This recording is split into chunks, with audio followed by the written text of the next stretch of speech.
Hello, everybody, and welcome back to the Back Porch Lounge. We are the Leaf Cutters, and we are not professionals, but we are here to help. And today in the Back Porch Lounge, we have a special guest with us. It's Hyman Lazega. I hope I pronounced that correctly. Awesome. So go ahead and say hi, Hyman. Hey, greetings, folks. Thanks, everyone, for tuning in. And hopefully we get a couple chuckles and have a good time and light up and get to know each other. That's right, man. That's what this is all about. And today, Hyman is from Grouchy Monkey Cigars. And today we are smoking the Jungle Land Maduro, which I got to say, this is a good looking cigar. I like the band. Smells good. I'm really excited about smoking it. Yeah, it looks good. I'm excited to hear what you have to say. So if you could, tell us a little bit about this cigar. Okay, so this particular cigar is our, the Jungle Land launch was basically our launch cigar, and that's what I came to business with. And basically we came up with this blend, and I was looking for something, it's kind of funny, but it's actually true. If I'm going to invest in thousands of cigars, I better love them. So right. I was looking for a blend that was going to be basically good draws. We were kind of talking about backstage. Good draw, putting together great tobaccos, and then basically that it was kind of like the way Padrones smoke, where from the beginning to the end, it really doesn't change flavors drastically. So I didn't want anything overly complex. And this one has that same Jungle Land blend, but it's with the San Andreas Maduro wrapper. Oh. And the rest of the tobacco is Nicaraguan. So it's a Nicaraguan Habano binder and then filler from Esteli, Candela, and Jalapa. Very nice. All some of my favorite things. Mm-hmm. I'm about to say, yeah, all things good. All things positive right off the bat. Mm-hmm. So normally we ask Robert if he has a question, but he's not here. So today we're going to ask Zach's beard of knowledge. Okay. I didn't put two and two together, but I guess that was coming. I think oh shit! Ask away, my son. Okay, you guys asking questions or? No, they're going to ask me a random question, and sure. I'm going to make up an answer for it. Okay, I like it. You're going to answer accurately. We don't tell lies on this podcast. Okay. No lies, no fibs. Sure. No fact checking either. Everything I say is law. Law? Right. It's fact. You read it on the internet. It has to be. It's got to be real. It's got to be real. That's what Abraham Lincoln said. Wow. Yeah. So, a couple of episodes back, we talked about pairing music with cigars. What would the beard of knowledge pair with this cigar? After just a couple of puffs, and after what you know about the brand. I mean, obviously the sounds of the jungle and the wilderness, which is my favorite tune to listen to while smoking cigars. Coincidentally, I live in kind of a rural area, and there's lots of wildlife and birds and frogs and stuff singing around, and you may hear them as it gets a little darker here. But that's already on the vibe. You know, it's definitely the Jungle Land, Tennessee. I like it. It fits. Very appropriate. Fair. That is so fair. Great opportunity to go welcome to the jungle, but no. Oh, shit. I know, right? Welcome to the jungle. And actually, Jungle Land Boogie. Jungle Land is a Bruce Springsteen song. So I grew up on that type of music. So, down in Jungle Land. Yeah, that's a good one, too. So, and that's where the idea came from, for the name, you know? I like it. Just having fun with it. It goes with the monkey and the whole theme, so it seemed to fit. Very Makes nice. sense. All right, let's do first light up on this one. So the Jungle Land Maduro, first light up. It's not heavy at first. It does have a full draw on it, and it's a good draw. There's, this is definitely not plugged whatsoever, but it has a really good draw on it. Right now, it's kind of a light to medium, but I know that I'll probably pick up. But for me, it's a light to medium starting off. Um, so far I'm digging it. I mean, it's only a couple puffs in, but we'll see how the night goes. Well, I'm about glad you, the Andy? draw is good. Go ahead, Andy. I'm sorry. Go ahead. I was drawing. So Mm-hmm. it's hard to talk with a mouthful of smoke. It's like when the waitress comes and asks you a mouthful of food. Hey, how's the food? I'm with Gibbs. It's got a really good draw. It's got a good retro too. It's real smooth. You know, I'm not burning my sinuses.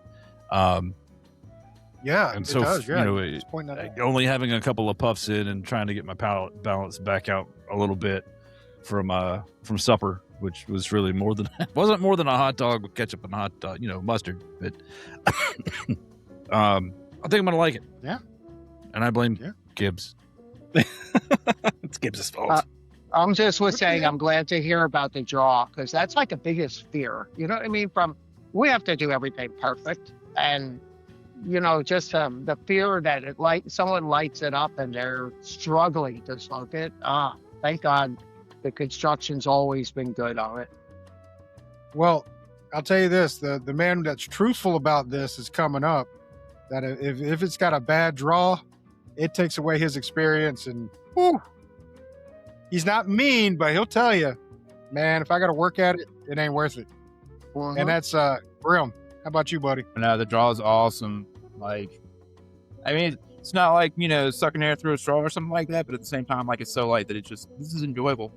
Construction's awesome so far. Like, it held together well when I did a V-cut on it, and I really want some peanut butter now, and I don't know why. Like, I want like a turkey sandwich or like That's interesting. Jiffy,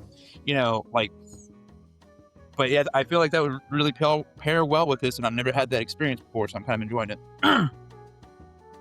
That's Peanut good to butter. hear because we're coming out with Grouchy Monkey peanut butter. No, I'm kidding.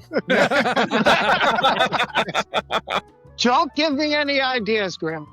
It's like a nice light peanut butter sauce that you can dip your cigar in. Yeah, there you go. Yeah. Quarter of cigar. Who needs what whiskey? Yeah. Peanut butter for the win. How about you, Zach?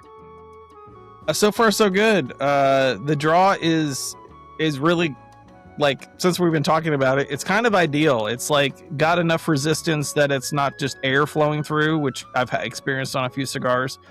But it's definitely not resistant to like puffing on it. So it's a really good balance. Well done. And as far as flavors go, I can't pick anything out yet, but it's kind of got a richness that it feels like it's going to develop, and I might be able to pick something out on the strength. Mimic what Andy and Gibbs have said. Probably medium on the light side, but maybe I could definitely see with that much cigar, it's going to pick up a little bit, which is totally cool. And I, again, I felt like a lot of cigar manufacturers, when they make a Maduro, they're making an overly powerful cigar. And Maduro is supposed to be about the flavor of the wrapper.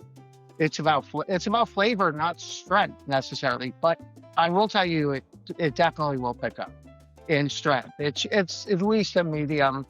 Again, hard to classify. How do you classify these things? Medium to full, medium. Right.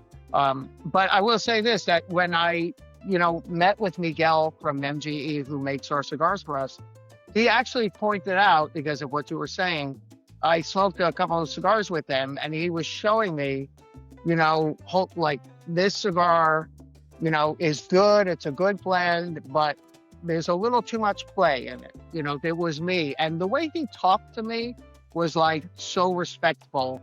And, you could go to anyone and have them make their cigars for you. Like any factory is almost willing to make cigars for you. And they want to sell you. And I felt like Miguel wasn't trying to sell me. He was talking to me on the same level. And that was the beginning, like the relationship, which is, Very nice. so, that's the firmness, that it has enough firmness to the point where the jaw is still good, So it doesn't get soft as it gets hotter, down as you smoke it. Yeah. Yeah, I've experienced that in the past. It's not always like a deal breaker, but it certainly increases the chance that the cigar is just going to kind of come apart, and the draw is going to be affected after it comes Right. apart. The consumer's paying for a premium cigar. right? So the construction should be on par. Hear that wholeheartedly. But speaking of the beginning, oh, go ahead, Zach. Or no, Grim. Sorry. I'm sorry. I did have the thought as soon as I turned it over to Zach for the first drug or puck review. I was like, man, I'm really glad nobody asked if I'm allergic to peanut. We don't have to call 911 for you. Yeah, is he trying to kill himself over this cigar? Holy shit! Do it. Oh wait, Well, hang on. see, I figured if you're craving peanut butter, you would already know you're allergic or not. I'm just saying. I don't know, man. I'm That's lactose what I'm intolerant. I dig a milkshake sometimes. Granted, Yeah. it's not going to kill me. You're not about to say Hey, you're not just going to the go into people around anaphylactic you, right? shock. Just the people around me. Yeah. You know, Right. I'm allergic to sulfa, and every once in a while when I go to the doctor's office, I'm like, use 80s medication on me, and they're like, okay, you know.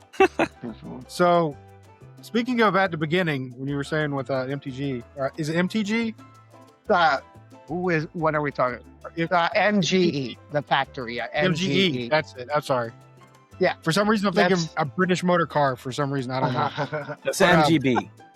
Yes, correct. It is B. You're right. It's B. Dang it. I'm all We've around had today. this talk, man. Anyway, I know. It's like we we did. talked We about had that this talk the other day. So, what inspired the Grouchy Monkey? What inspired the logo, the name, everything like that?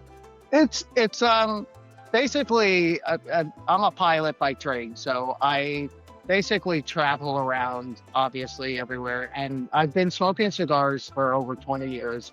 My dad smoked cigars when I was growing up, so that smell was always with me, and very, very fond memories with the associated with the smell.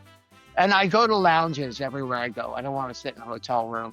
I go to cigar lounges. I talk to the people there, but I always started talking with the owners in the lounge because I sparked an interest in maybe wanting to open a lounge one day, maybe down the road or whatever. And I wound up, it wasn't really feasible because of being on the road so much. I wouldn't be able to be there all the time and such. And I wound up developing a blend for myself with the Jungle Land, and I just ran with it. And in regards to the logo, my fiance and I, we actually had to put her down recently, but we had a rescue dog who was just a mix and black, and her butt looked like a monkey. So we used to call her Monkey Butt, and she had a bitchy resting face. So she looked like she was grouchy, and we came off with that, and I'm like, let me play with this and come up with a logo with a monkey who looks grouchy with a cigar in his mouth and a Panama hat. And the artist nailed it on the first shot. It was like, that's my logo. you know? That's And it's awesome. awesome. Yeah. It does look awesome, and it's something memorable because as soon as I heard the name, I was like, Grouchy Monkey Cigars. That's pretty cool. So yeah, I mean, you're onto something there. Yeah, and in the beginning there was we're coming into a prestigious Latin American industry, predominantly Latin American industry, and I'm coming in with, the monkey, and I'm like, is this gonna work? And I'm like, this is what it is. This is happening naturally. It's very, organic, and we're gonna do it. And thank God we're developing a good reputation as having great cigars. Because once you get past the, is it a gimmick? Is it just type of thing? And that we have good cigars, the monkey you can't forget, which is great. Works to our favor. Absolutely. So you mentioned you're a pilot. Correct. Where's the next exotic locale taking you off to?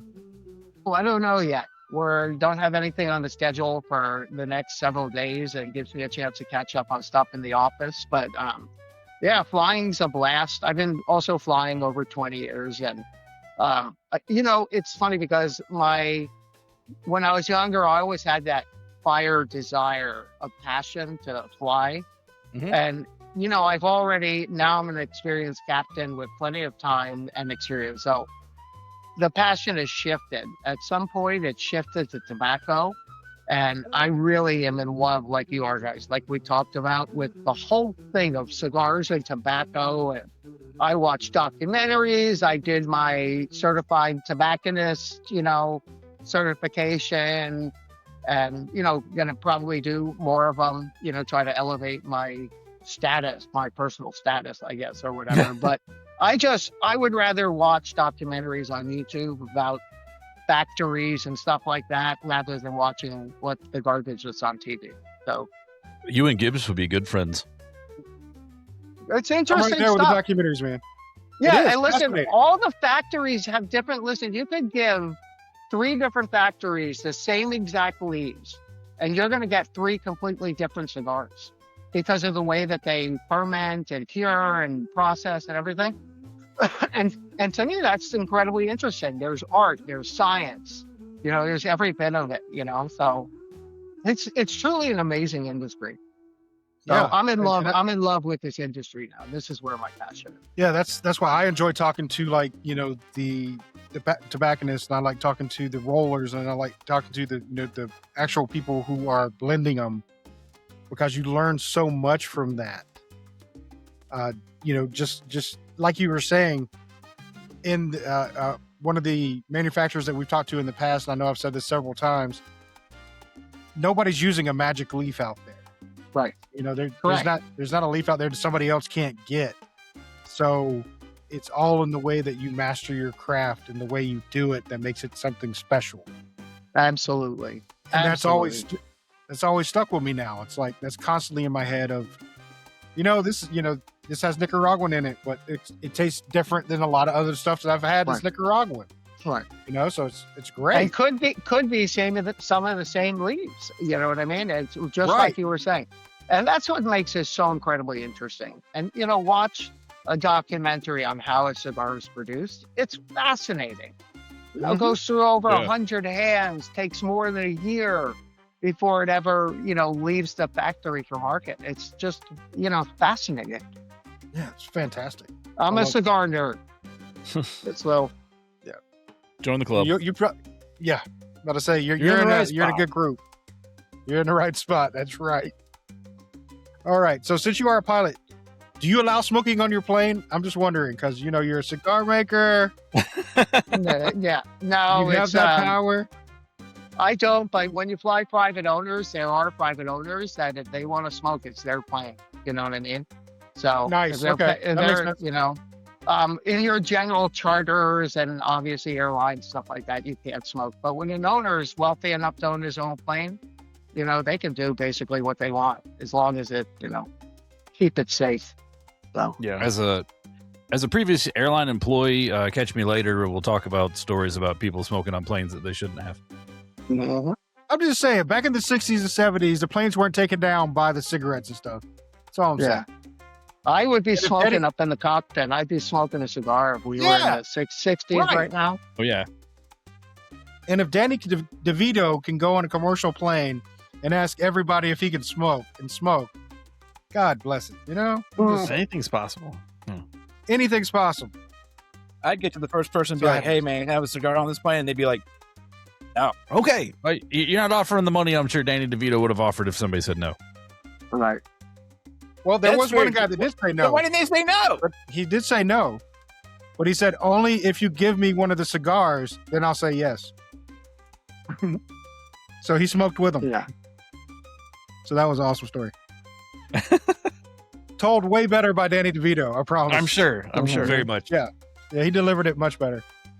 All right, so we noticed this whenever we got the pack, that there was an opportunity missed for you. Okay. I'm listening. You have a habanero. Habanero. Habanero. Habanero. Habanero. Yes. Habanero. I can't even say it now because I'm too freaking laughing. All right. Isn't a habanero like in Mexican food or something? I don't It know. is. It's It's a pepper. Yeah. Okay, right. pepper. It's a habanero. Okay. But you could have a banano, A banano. I like it.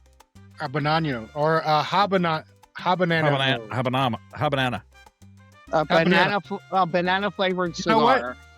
It's a That works too. terrible, terrible. It's a terrible thing. idea now that we think about it. Yeah, now that we think about it. No, listen, the Backfired completely. flavored cigar market is very big, and It actually is. our next release is very interesting. It's Coco Mono, and it's our first cigar. It's made actually with real cocoa in it, Oh, and interesting. it's fabulous. It's a premium cigar. It's not a chuffed up, Cuban sandwich kind of deal. And we're going to enter. We're trying to offer different things to different people. Different people want, has different desires and wants. So Yeah, we're for gonna sure. basically release that in the next couple months. That's awesome. So Well, there have been successful banana flavored cigars. I'm just saying. I've seen one and smoked one. So someone gave me it. It actually was not bad. So That was my opinion. I would almost bet money that we're talking about the same cigar. yeah, But- it has a banana on the band. So This I one was had in not. on it. We're not talking about the Wonder same. which Yeah, we're not one talking about the same yeah. cigar, I think. So there's two. There are a few, I think. There's a few out there. A couple of them But- out there. But I found it like it's not something I would want daily, but it was kind of refreshing after smoking a lot of kind of similar cigars. It was like very different, but not unpleasant. I was thinking it was going to be bad, so it was all Yeah, I uphill was too. from there. You know what I mean? So Yeah, we were the same not opinion. terrible. Were we the same opinion? I kind of wonder what I mean, other I flavors was- of cigars that need to be made. I Say mean, again. I liked it. I enjoyed it. All right, so I do have to point out some of your cigar names because they're pretty freaking awesome. Of course, you have the Jungle Land series, which is your Maduro, your Habano, your Connecticut, all those. But you also have the Funky Monkey, Right, which is the Yeah, just Gordos, 6 by Yep. 60. which I think is a fantastic name for a cigar. You have the Distinguished Ape, which is the Candela we talked about before the show. Hmm. Then you have I think is new, the Shipwreck Monkey. And it's just like flying off the shelves, honestly, right now. People are loving it. They're raving about it because we actually, Miguel made an amazing barber pole cigar. It's got Condega Jalapa Esteli filler with binder is Criollo Desflorado, and that's where they cut the top of the flower off to produce more energy into the plant. And the wrapper is Oscuro and Habano. So it's just an incredible blend. I mean, it's really he knocked it out of the park on that one for us. So Why did we pick the Maduro? I mean, it's That's good. that's I'm the not one I mad really about want. yeah, Actually, you're the reason we picked the Maduro because you Damn it, wanted to Mitchell. hold on to that one. Yeah, Yeah. you're like, I You want to know- save that one because that one looks awesome. And I was like, yeah. but I want to smoke it. And the burn is incredible. We were looking at the ash, and you could see the different colors from the different wrapper. You know what I mean? The different Really? shades in the ash. It's fabulous. Really That's fabulous. Yeah, I don't know if I've ever seen a barber pole do that. yeah. Yeah, It's, I'm not sure. it's so well Yeah, constructed. now that I think about it. constructed. Yeah. I'm I gonna think pay a few attention to barber that poles when do I smoke it, though. That's Oh yeah, me too. that's interesting. I'd be anxious to hear from you guys when you do. Reach out to me and let you know what you think. I want to know. For sure. Will do. So I'm not going to get into Andy's questions because You can. 'cause I've my asked phone's enough. Okay, I'll get into your questions. Dead. My phone's dead, so I'm look not pulling them up Look to at look at me. I am the Andy now. So how did you make? Well, we kind of came up with this. You said it was your passion. He was kind of wondered how you went from jumping from being a pilot to being a cigar maker. But I guess that's just your passion, right? Now that you've Oh yeah. gotten into But yeah, I'm a cigar nerd through and through, and just looking forward to actually eventually retiring from flying and just being full time in the cigar manufacturing business, Nice. and be able to just shoot down to Nicaragua, make cigars. The beauty of this business is. When we go back to the art and science of it all, Miguel handles science part, but I get to do all the art stuff.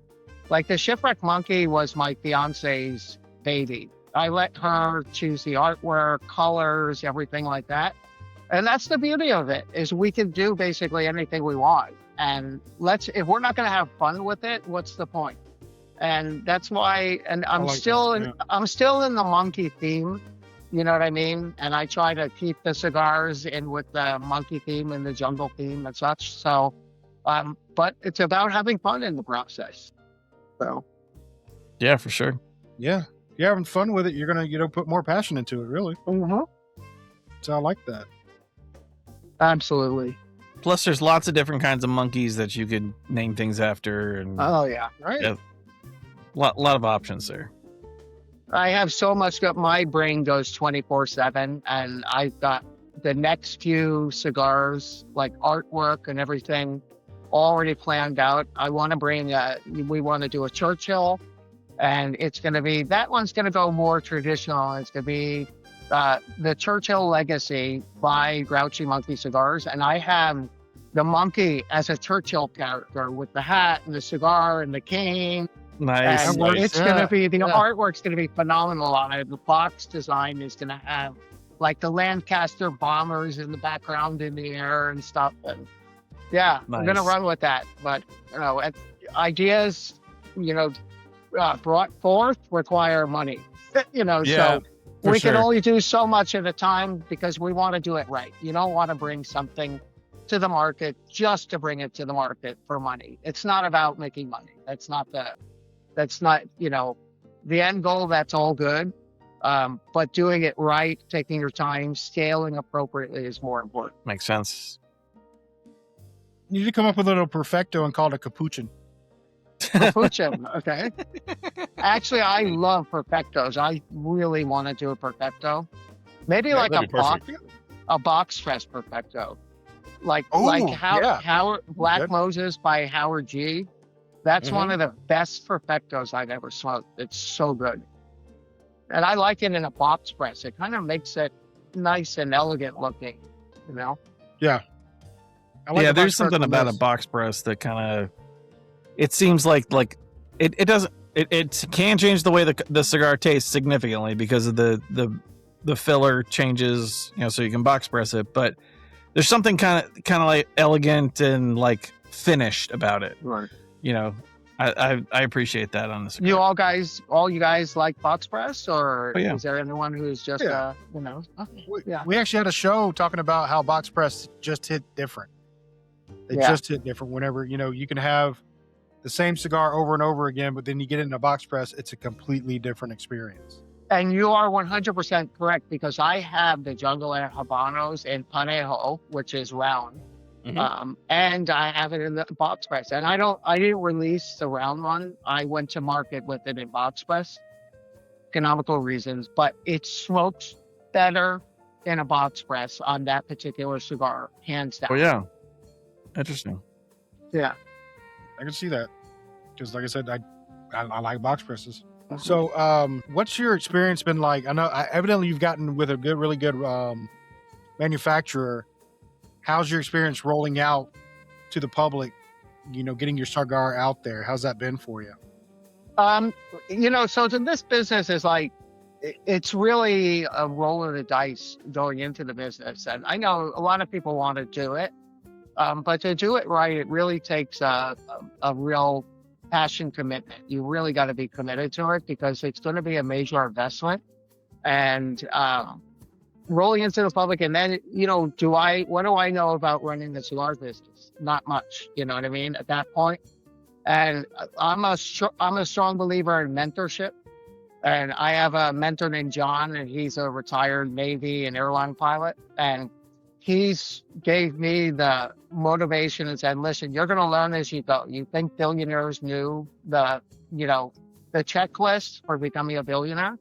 They did it. They basically know that they're going to learn as they go, make mistakes, make corrections, and move on. And then I add to the biggest challenge, I think, for me is my platform for advertising basically is social media. So you're limited on what you could do in social media. Yeah. And not only that, yeah. I'm 60 years old. I'm not a guy who necessarily wants to be on my phone, playing around all the time. But then I had to learn how to use social media because that's where my advertising is.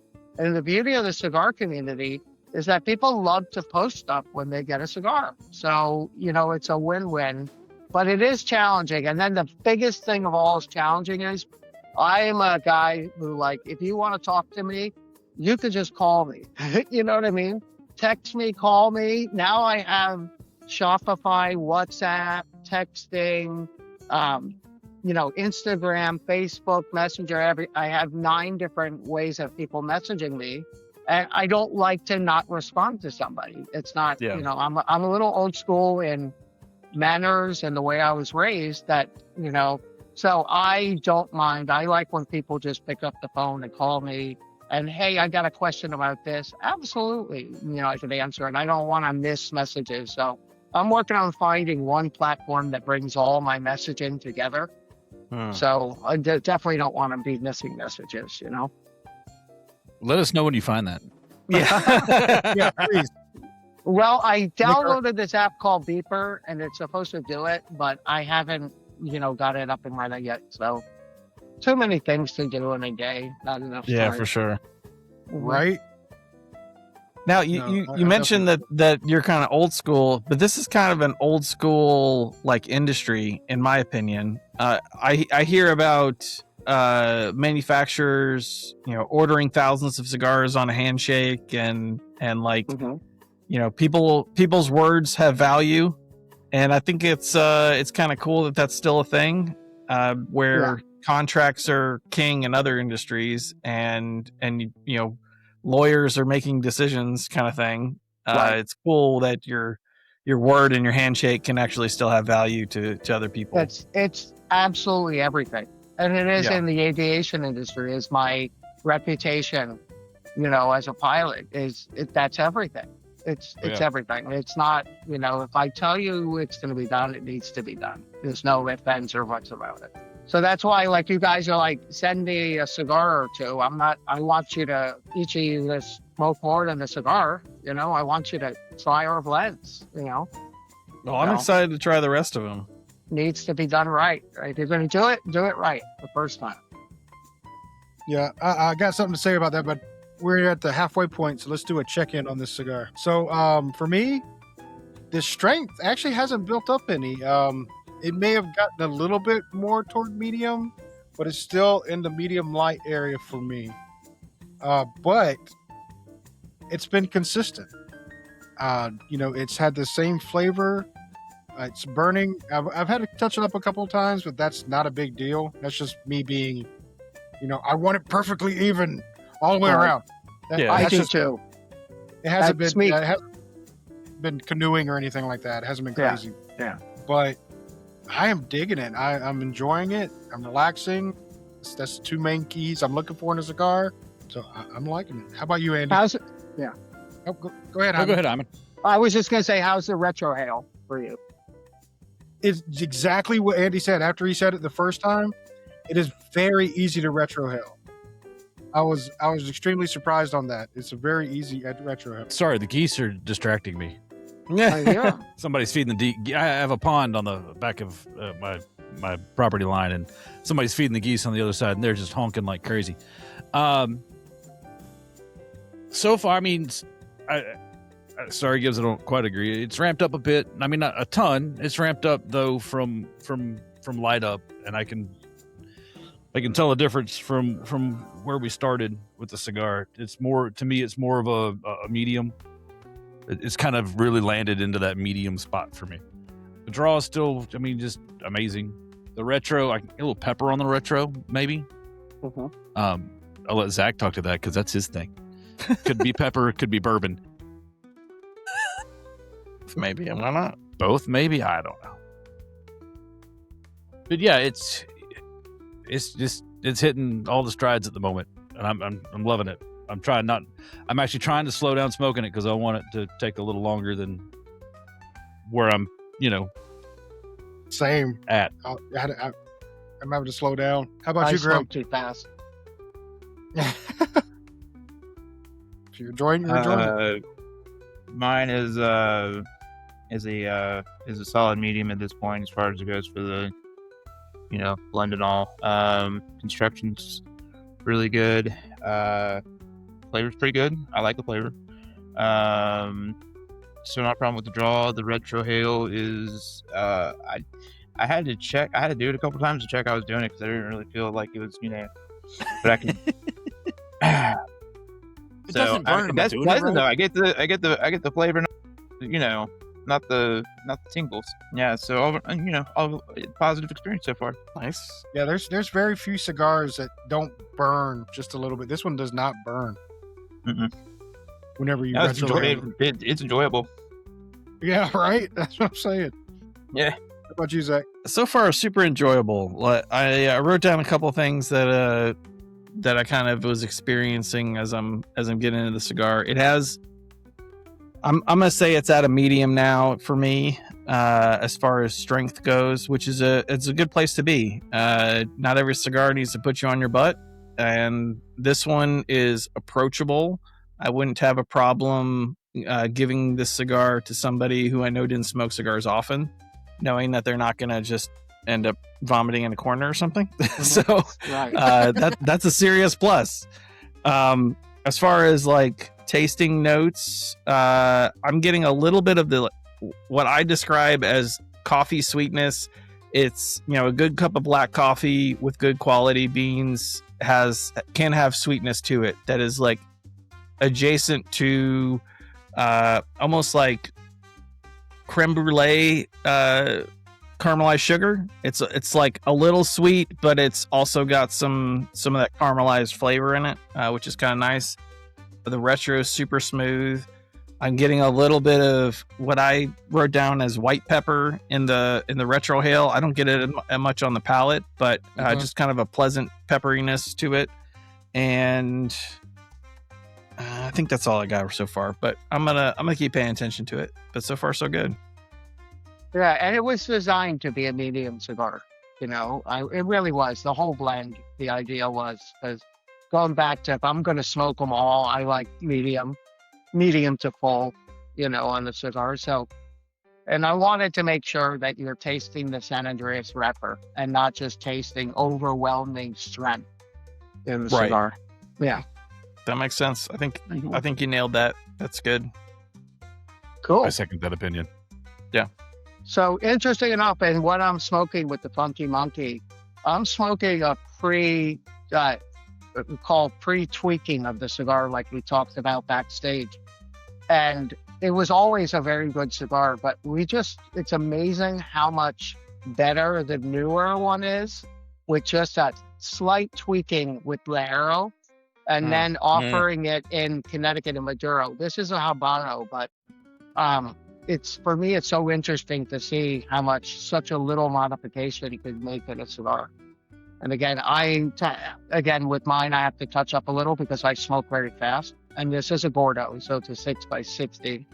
Yeah. And it's hard to get them to the perfect burn like a Toro, But definitely amazing. I'm sitting here thinking how much different it is to me. And again, people might not notice that much, but I did. How much better the newer one is, and this is good. It was always, as a matter of fact, it's one of our better sellers. People tend to like the Gordos 6x60, not my jam necessarily. Yeah, right there with you. But yeah. So I'm a guy that can turn a Robusto into an hour and a half smoke. So really, yeah. Ask anybody on this podcast. I'm usually the slow smoker. Usually we're all done and maybe thinking about lighting a second cigar before he's finished his first. That's one of my downfalls is smoking too fast. I do. You're supposed to spend, time. And you guys I respect that, Zach, when you could break down flavors in a cigar. I just don't have the palate for that. I know I know what I love about it, what I don't. I could tell you some very basics in what I'm experiencing, but I can't break down, I'm getting molasses and I'm getting this. I don't even, what the hell does molasses even taste like? Maybe I need to do a course or something. Expand my palate. I got into kind of thinking about the flavors initially from wine. I went to a few wine tastings on a business trip that had a fun weekend in the wine country in California, and you sit there and you think about it, and you just try to describe the experience. No one else is going to experience the exact same thing you are, so it's ultimately fruitless to say that, but it's just kind of to like break it down in your head, what's going on and maybe how it changes and how other things change it, because sometimes if you eat or drink something, it will change the flavor of it. And I carried that over into whiskey, starting to think about the different flavors that I get out of that. And then when I met these guys, I was kind of in that part of my cigar journey of just kind of thinking about the cigar as I'm smoking it. Because if I'm sitting by myself, I'm reflecting and trying to experience the cigar the best I can. And that's just part of it for me. And not everybody gets it, and it just tastes like tobacco, and I like the way that tastes too. Right. So I love the delicious flavors of aged tobacco. Aged tobacco. Oh, aged tobacco's like, the longer it ages, the better. If it's kept properly, obviously. But Absolutely. I rely on my ambassadors from the company to do the pairings for me, because I personally don't drink. I'm allergic to alcohol. Oh, I break out in handcuffs when I drink. So that's worse than the condition where you get hives. Yes, exactly. Much more expensive. So I do coffee pairings with coffee, with soda sometimes. It's as sugars from the soda can blend very well.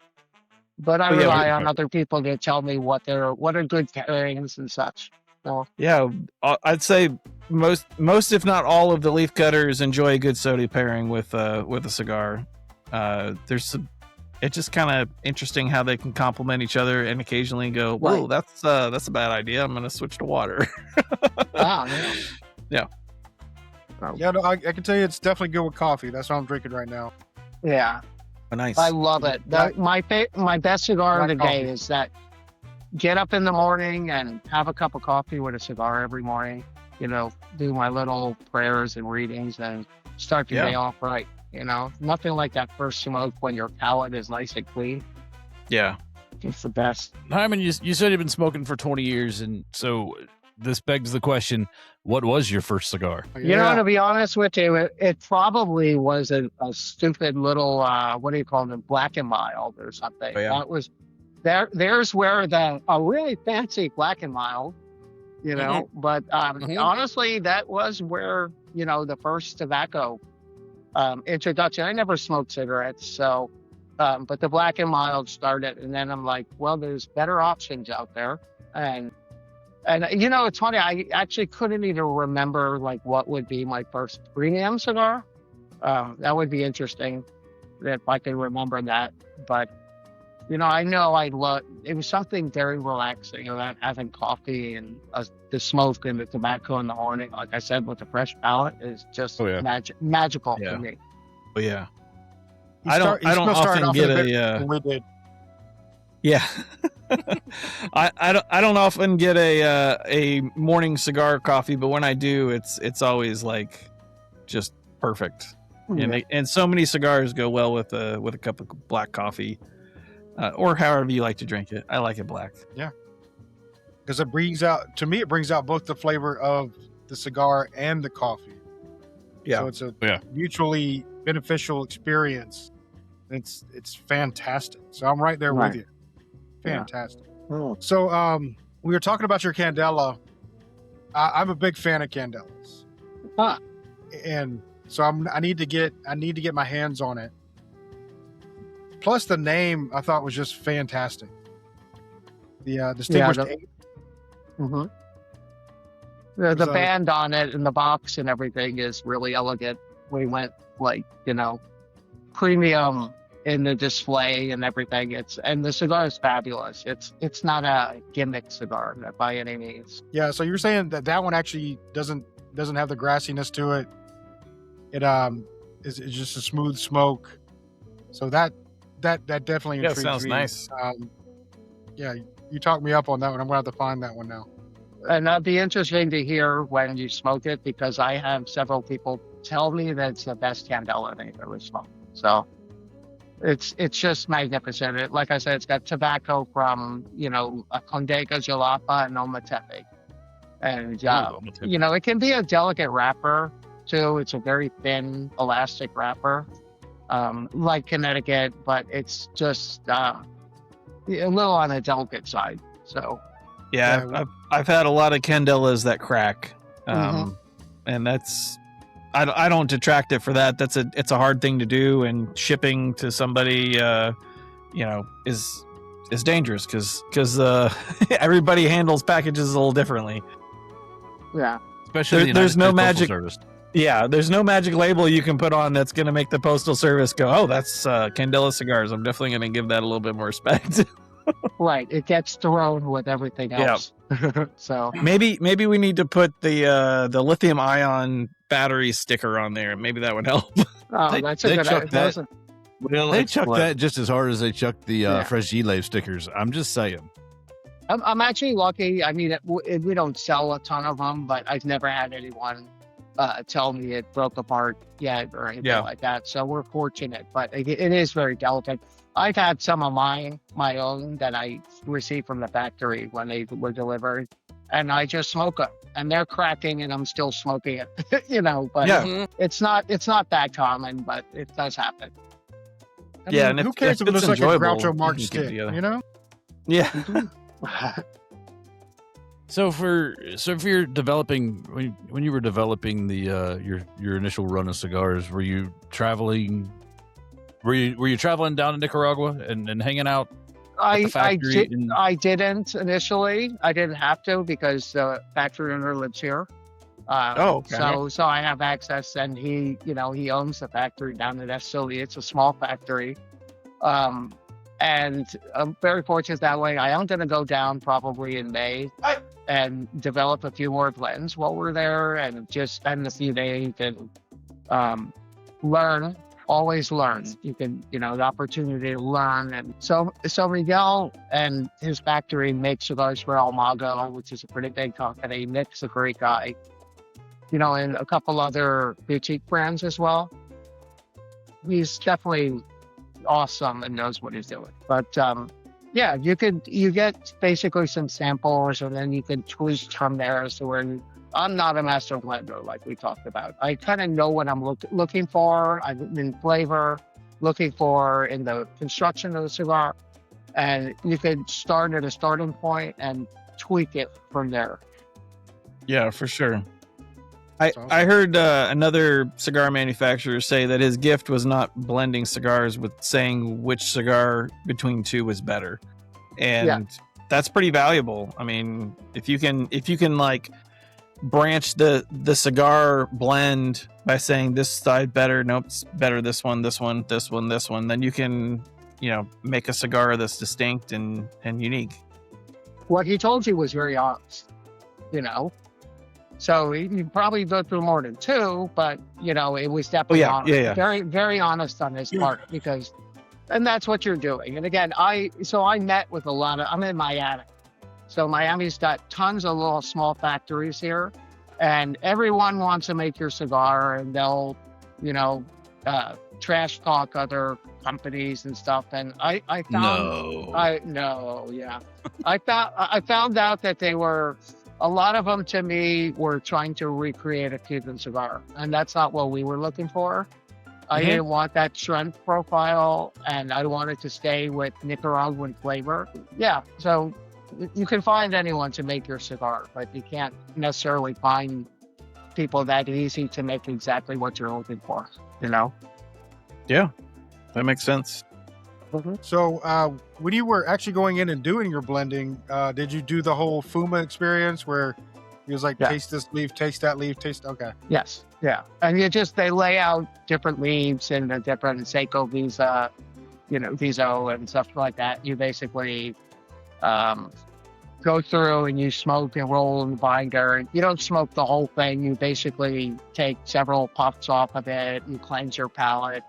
And this way you could try the different leaves, try them blended, And then when it's all said and done and you come up with something, you really need to smoke 10 to 20 of them. You know what I mean? To know what the final product is. You can't determine from one cigar necessarily. You can Yeah, know, for sure. okay, it was good, but in your 7th cigar, it may be changing for you, and you may still want to tweak it at that point.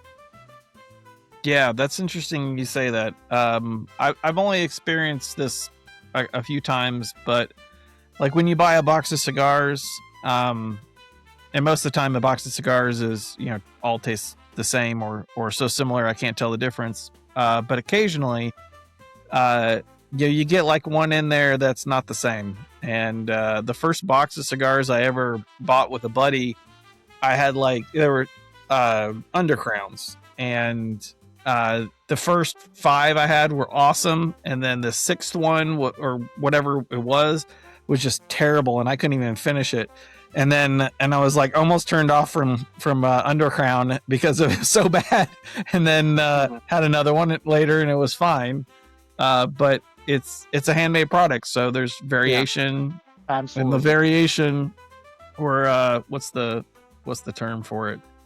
The tolerance for the cigar to be in the blend, it can vary a little bit, but if the blend is good enough that if it leans one way or another and is still in that tolerance of good cigar and what you're shooting for, then you got a winner. Yeah, and it's truly amazing if you think about it that they can recreate that same flavor and consistency and everything over and over and over again. That's just remarkable to me. That's where that's why you're paying the price you are for a cigar. That's why pricing. And I also, on the pricing part, I wanted to make our cigars available to everybody. I wasn't like, I don't want to buy $17, $18 cigars. I feel like it should be in the 10 range. I had some for 8, I had 10. The Shipwreck is under $10, and people are like, wow, that's underpriced. It's not. It's the right price. I want it in people's hands. Do I want to have 13 people smoking the cigar or 1,000? I want to have 1,000 people smoking it. Yeah. Well, I'm telling you, if That's you keep it around that price point, you're going to be doing pretty good right now because everything is just going up. Yeah, it's getting crazy. And I smoked a Fuente Opus X for the first time like a couple months ago. I'm like, I have to try it. And sure enough, I'm in California, so I really overpaid for it. But I was just wanting to try it. And I was like, it's a good cigar, but I literally could have bought 3 amazing cigars for the price at an Opus X. Why is it $40-something? It just doesn't. Yeah. Just I mean, me. you and I are in the same boat, buddy. No, I feel the same way. I've had Opus X's, and I'm just like, okay, I could have spent money better getting other cigars. Yeah, why should the guy who is a janitor for a living not be able to smoke our cigars? They should. So be able to buy them and not have to take a hit.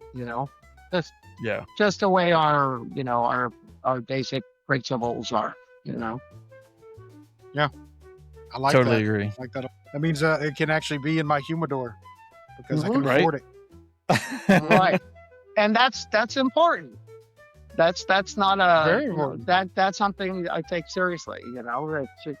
It's the right price. I'm not looking to make money tomorrow. You know what I mean? I'm not doing this for tomorrow or next week. I'm doing this for 5 to 7 to 10 years from now to have a good, established business with a great reputation and amazing cigars. That's sure. the goal. Awesome. Yeah. I like that. I like that philosophy. And the way the cigar's going, you're on it. Well, thank you. Yeah. So, So the reason I brought up the whole Fuma thing is because Grim and I were having a conversation the other day, and we were sitting there saying, because we're a little jealous of Zach because he's able to pull out all these notes and everything like that. And we honestly, as cigar smokers, we don't know what individual leaves taste like. Unless you get like a Puro cigar that has everything made with the same leaf, then you'll actually know what that tastes like. right. But there's You're not going to like it. Yeah, you're probably not Yeah. going to like it. You're not going to like it. It's about the Right. blend. Right. You're right. You're absolutely right. It's about the blend, but if you want to be able to pick out those individual notes from those individual leaves, that are in that blend, if you don't have a point of reference, you have no freaking clue what's giving you that experience on your palate that you really enjoy, you know? You just know, okay, this has Ometepe and Nicaraguan and Jalapa in it. Okay, great. Which one of those is actually giving me that taste that I really like? Or is it the blend? I don't know. So I think, it's very important for, just average everyday cigar smokers, if you ever have an opportunity to do a Fuma or something like that, do it so you can actually learn and kind of train yourself on, hey, this is what I'm looking for. This is what I'm looking for. This is what I like. But I mean, that's a total side tangent, but I thought it was something fascinating. No, you're absolutely correct. And in reality, the different leaves from the different parts of the plant have different characteristics. So some leaves are for the burn. That's why the leaves are blended from the different parts of the plant. Some are for aroma and taste, and more like Ligero on the top for strength. Gives you your strength and flavor as well. So yeah, and individual leaves, if you put like all Seiko together or something like that, it's not going to taste very good. So that's why they're blended together, right? But it's hard, and I don't, like I said, I can't tell you that it has molasses and this. But I do know something about smoking them and knowing what I like about it. If there's something I don't like about it. So yeah. So we're on the same page as that. Just like, I can tell you if I like a cigar, I can tell you if I don't like a cigar. But everything in between, it's subjective, and I won't be able to pull out any taste for you or any flavors for you. But I can tell you about the experience that I'm having with it. Right. And some people are going to take the same cigar and give you different notes on it. So subjective is the key word there. Yeah, for sure. Subjective. Yeah, it's all subjective. Yeah. So, and I love listening to it, because then I hear someone like Zach, breaking down flavors, and now I can smoke it maybe tomorrow, let's say, and see if I can pull out some of those flavors, and maybe that'll help me. Like I said, this is a learning process for me, and just continue to learn, as you guys. Yeah, and those flavors that I describe, you may attach different words to them. So it's kind of it's hard to share the experience without like, kind of just going off of your own experience. Right. And I've done a couple of Fuma things. Andy and I went to a cigar event where they did components for a cigar that they were selling. And I've done it was actually an undercrown tasting kit that had each three of the components separately in a small Fuma. And I can tell you that I wish I had smoked them all together, because individually they weren't very good. Right. But that wasn't designed for, you know what I mean? And that's a good idea. Like Gibbs said, it's a good opportunity for someone who loves cigars to do just that. And, getting to understand the flavors, and then you can maybe appreciate the cigar even more. Yeah, absolutely. Yeah, Zach's that guy. Have you ever seen Hell's Kitchen? No, I haven't. Oh, is it the one with Ramsey? Yes, I have. Yeah. Oh, on that show, they have blind tastings, right? Because he's like, you're a chef, you should be able to point out things just by taste. So he blindfolds them and makes them taste stuff. Now, I'm the guy on there every time that gets every single one wrong. It all tastes Zach like chicken. is the guy. And he yells at you. You're like, what the hell is your problem? Right. Zach is that guy. It's like, oh yeah, that's pork. Oh yeah, that's watermelon. Oh yeah. And I'm like, what the hell? Does this all taste like chicken? Right. Yeah, why does this all taste like chicken? Even Tastes the like mayonnaise chicken. tastes like chicken. Only flavor I know is Haagen-Dazs caramel cone ice cream, which is Yes. it's got a little caramel cone ice cream in there. I'm seeing. That's it. Yeah. I'd be down for that. It's hard to go wrong. Yeah, with okay, the yeah. Haagen-Dazs. If you put ice cream in the mix, I might be able to pull out some stuff on that one, because I do dig some ice cream, man. But how are we doing on this? Let's do a check-in real quick. Grim's out. How I got you, about Andy? what you got left. Gil. Okay. Do we want to review them or do we want to keep smoking for a little bit? Keep Do you- smoking, but that's just me. I can still smoke for a little bit. Yeah, I went through a Is- Gordo pretty quick. I'm down to like You did? Yeah, I'm impressed. You're smoking like me, man. yeah. It's a little too fast, but it's okay. But that's okay. That's something I've had to learn. I mean, yes, I do preach the gospel of, you need to take time with it. These are art. And to appreciate the person's art who made it, you need to take your time with it. You need to slow down and taste all the nuances of it and everything. I'm also the guy that's like, man, I'm enjoying it. I don't care how fast I smoke the damn thing. If I want to get another one, I'll go get another one. Yeah, I'm You gonna also grab. put yours down. I'm gonna grab one more of these from the newer one that's sweet before I go to bed and probably smoke half of it tonight. Just to compare. It's interesting. That's the fun stuff about this. Have Man. fun with it. Have Yeah. fun. The whole thing is about the camaraderie. It's about the fun. So Mhm. Absolutely. 100% agreement there. And that's why we try to tell our audience, it's like, when you're getting into smoking, get into it with a buddy, talk Yeah. about it, have conversations about it, talk bullshit, whatever. It's one of those things that can bring you together and gives you a reason to just sit down, slow down, and talk. Yeah. So And it's yeah, a in lot of this fun. world right now, we need to. I mean, I Mhm. cherish that. And my older son took, he's coming to learn my business stuff, and he took 2 cigars with him, and I look forward to smoking one with him. Let him take the 2 and get started, and then we'll sit down and have a cigar in the next couple days. And you could be the one that introduces somebody cigars, and it's good to have some education about it, so you can answer questions about it. Drag your friends along, Absolutely. kicking and screaming. I don't know if there was too much kicking and screaming with me, buddy. No, there was not. Oh, you want to smoke a cigar? Yeah. Yes, let's I do want to this. smoke a cigar. Are you You free wanna on do it now? Friday? Yeah, Do we do it now? Yeah, meet me in the parking lot. let's go. Let's do this. That's honestly what we did. We went out in the parking lot after work and just smoked. People come out and look at us like, "What the hell are you doing? Like smoking a cigar?" You got the You want little Walmart fold-up chair, and make I was it driving a comfortable. pickup, man. We just popped the tailgate Yeah, we down. popped Set up the tailgate. I like it. Tailgate, yeah. Yeah. My kind of So people. they were tailgate. Then eventually, Graham will come out and be like, "Hey, you got another one of them?" We're like, "Yes, sir." Always carry more. Mm-hmm. But Yeah. here's the thing: share, always share. Sure. It's not You gotta- often I end up giving away the cigar, but whenever I go someplace that I'm going to be in public, that's not a cigar shop, like a brewery or something like that. I always take a what I call a guest cigar. Uh-huh. In case that someone goes, "Oh man, you can smoke cigars here." I'm like, "Yeah, do you want one?" Yeah. And then you Yes, got a friend yes, I do. immediately. Yes. Yeah. Yes, I you had do. someone, I was on a trip once outside the hotel smoking, and the guy came up to me. I was out of the country.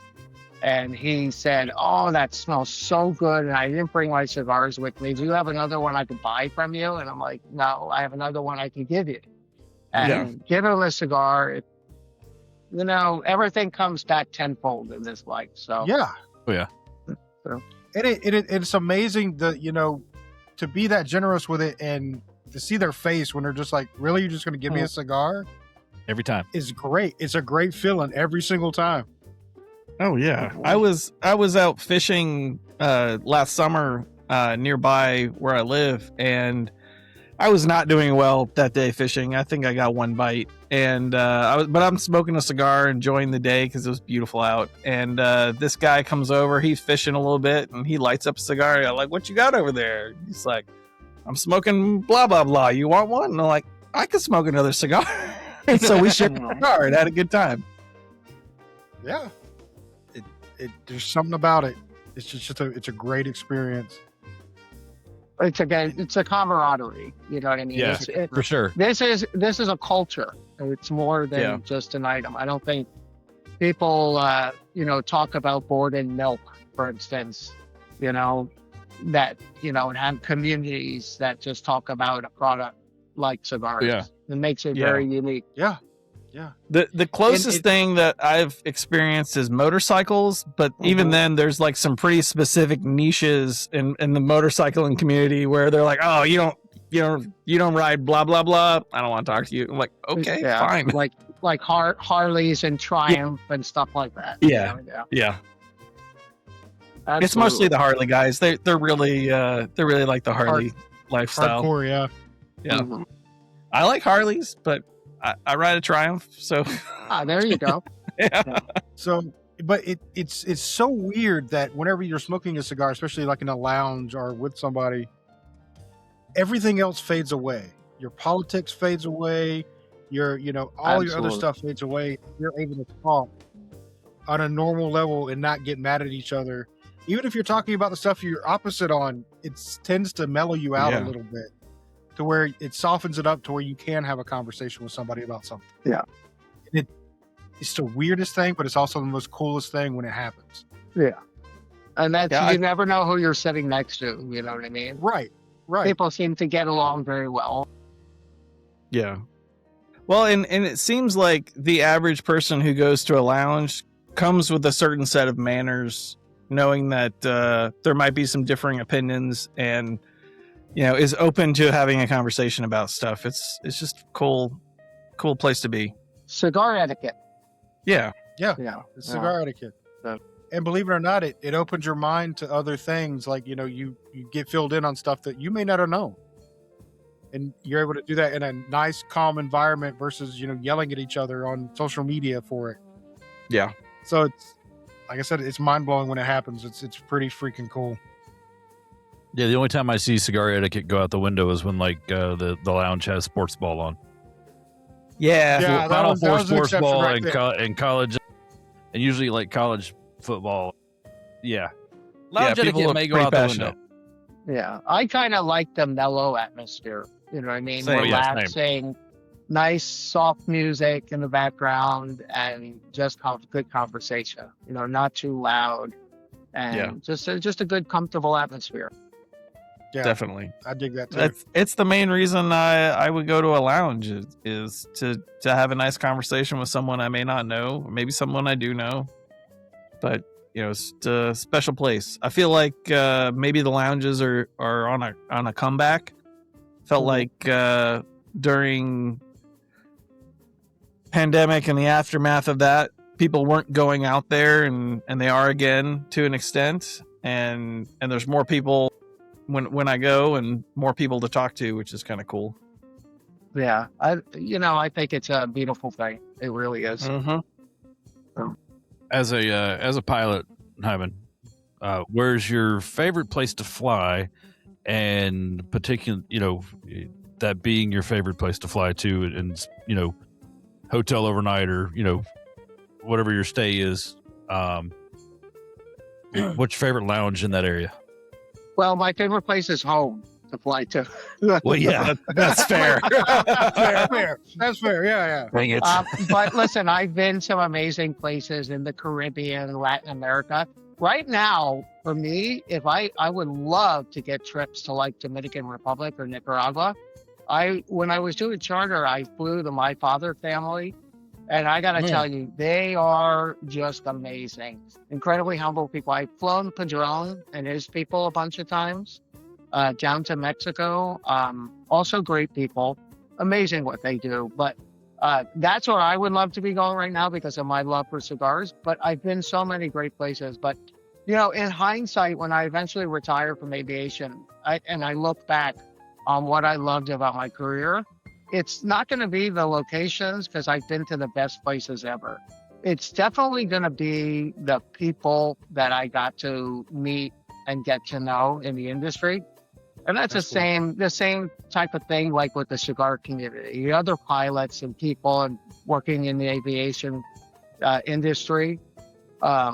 But that's going to be the best part. And, I've been just about everywhere, not so much Europe, but Latin America, Canada, all throughout the U.S. Lounges are great. Like I go to Vegas a lot, and there's a little place called Las Vegas Cigar Factory, and they have a little factory in Dominican Republic. They're like $7-8 sticks in that place, and they're good. But the place is kind of like a dump. But the people in there are so nice. It's a bunch of older Italian guys in there. And I'm comfortable there. And they know me by name. Hey, Jaime, good to see you back again. Grab a seat. You want some meatballs? I'm not kidding you. They're always like something like the crock pot. It's just terrific people. And those awesome. are the best lounges to me. Rather than being in a Davidoff lounge with fancy schmancy, this little dive is way better my speed, where people just hang out, relax, put your feet up, grab cigars, have good conversation. So, Nice. Sometimes those little lounges like that can be way better than something real fancy that has, $8 million worth of chandeliers in there. Yeah. So, I wouldn't And I know. I look at can't that. afford those places. yeah, I don't either. It's not my kind of thing. Listen, I fly, billionaires around all the time. So I'm used to really fancy things, but it's just not my thing. I just like the regular guy type of atmosphere. Yeah. We Well, so mentioned money. speaking of like, Grim's gone. oh, go ahead, Andy. No, I said we mentioned money. Grim left. He's like, I can't roll with billionaires. He's like, I'm Oh, he done. came back. Let's go with this shit. What's wrong with you, Andy? Love you, buddy. So, speaking of like little places, have you ever been to New Orleans Cigar Factory? Yes, and I loved it. Mm-hmm. I Yeah, always just same. because Love I'm in a cigar factory. I was like, forget about it. I mean, it's like And their amazing. stuff's And good. there were very good cigars. And listen, you never know where you're going to find great little cigar factories. I found one in a little town in New Jersey, and they made only his own cigars, which I like. I like that. So now I go places. I used to just search on Google like cigar lounge near me, but first I put in cigar factory near me. Now Nice. you never know. Like there you go. in Denver, where you least expect it, there was a little cigar factory in downtown there, and they had great cigars. I love seeing that. You know what I mean? Yes, that's a competitor or whatever. That doesn't matter. Nobody smokes one brand. You know what I mean? And yeah, New Orleans Cigar Factory, that is out of sight, man. Really great. I love that place. And speaking of Denver, we just found out the other day that there's a Colorado leaf that we had never even heard of before. Uh-huh. Oh, I yeah. thought that was really freaking cool. So you explore wherever you're at, and find places like that, and it's an amazing experience. Right. I'm And changing you my never search. know. Yeah, I did. I know, That's right? exactly what I did. Change the search. And you're going to go see a factory, and usually, the owner is quite happy to talk with you about what they're doing. You know what I mean? Again, I'm going back to education is everything. For Yeah. a guy who did not like to go to high school at all, this is stuff I like to learn about. I'm a great student when it's something I'm interested in. If I'm not, Preach. forget it. Same. Absolutely. But that's how I ended up in the IT world. Same. So I'm getting to the sad part of my cigar. Me too. Same. We'll go ahead and review it. Before it gives. So it's been a consistent smoke throughout the entire thing. It stayed medium. It got a little bit more medium towards the end than light. So I'd say this is definitely a full medium cigar. I've liked the taste throughout the entire thing. I've had to touch it up a couple of times. It has gotten a little worse toward the end as far as touch-ups, but still not horrible, and it's not detracting from the experience. But with the experience, with you, with everything, I'm probably going to give this one a 4.75 out of 5. Nice. Like it. And I'm enjoying it. If I find one, I'm going to grab it. As it is a solid smoke, I am extremely excited to try out a couple of more of these that you were generously, sent to us. So I'm on board. I want to explore more. Kindly ask that you communicate with me when you smoke the others. I really want to know what you think. Well, absolutely. Yeah, I'll let you know we'll do every that. single one. Yeah, the Habano got a 93 rating from Stogie Press, Boston Jimmy. Nice. We Wow. loved it.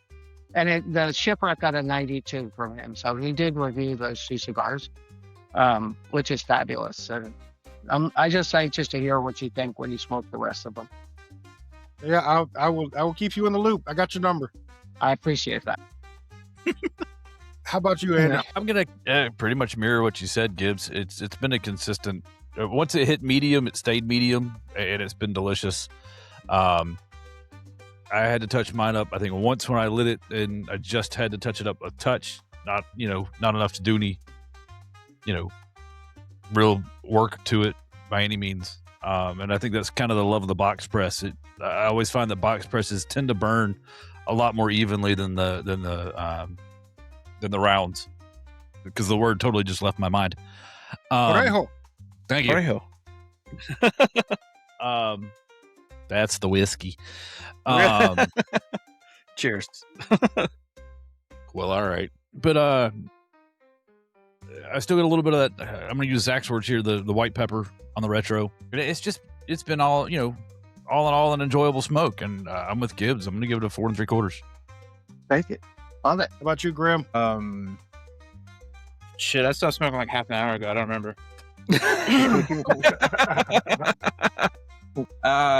No, construction was awesome. It burned evenly the entire time. It was very well constructed. The flavors stay consistent. I still want peanut butter. I am not allergic to peanuts, so I will enjoy it. The smoke was great for the retrohale. I don't really have a downside to the cigar. Like, it's a really good cigar. So I'm gonna do 4.5, and the only reason is because I'm a little biased. I like full body cigars more. Okay. Gotcha. Whereas I really enjoyed this cigar, like if it was that in a full body, I'd be like full body first, and then so. But it was a really good experience, man. It's a very good cigar. Good. Glad you enjoyed. Thank you for that. Zach, you're up. Yeah, looks like it. So, stayed at about a medium for me, in a really good sweet spot. Very approachable. Again, I would have no problem recommending this or giving one to a buddy who didn't smoke cigars very often, without fear that they were going to get overpowered by it. Mm-hmm. But it's really flavorful. So, it's at a really good point. I think, and I'm guessing this is part of your core line. I think that's a solid core line cigar. I've had limited edition cigars that are not this good, and things that are supposed to be special that aren't that special. This is a really good cigar. Definitely, I would say, worth your time, to use the words of a friend of ours. And the only tasting note that I got towards the last third that I didn't get before was a little bit of like cocoa. Just a little bit, in a real pleasant way that complemented the other flavors. And the retro is just awesome. This has got a great retrohale on it. If you were trying to figure out how to do a retrohale, this would be a good cigar to do it, because it's not going to burn out your sinuses. Yeah. Yes, agreed. Because the first couple that I tried that on, when I first learned about retrohaling, I was like, oh, I don't like that. Uh-huh. But this one's good. Yeah, it burns really bad. I'm gonna give it also a 4.75.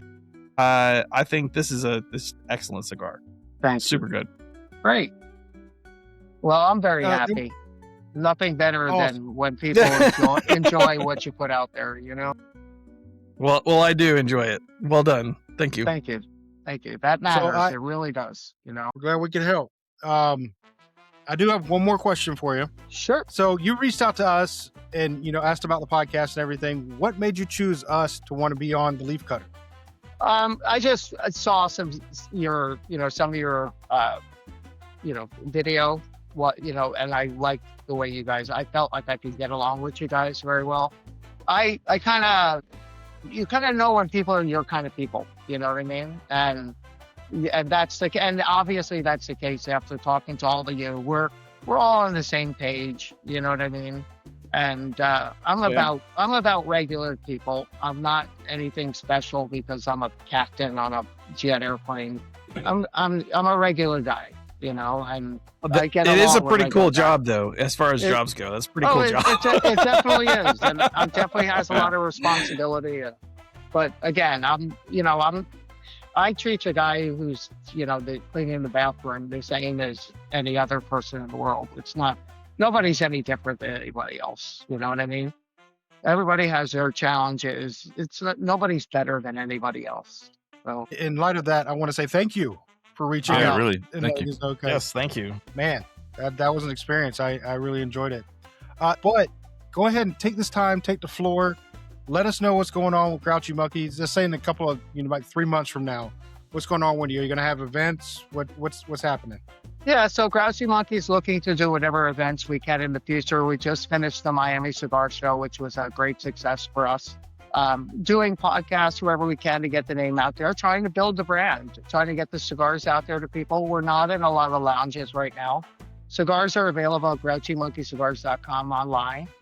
We ship very quick. I take care of customers. I always send extras in and little things, you know what I mean? Like I said, I'm trying to build this business for 10 years from now.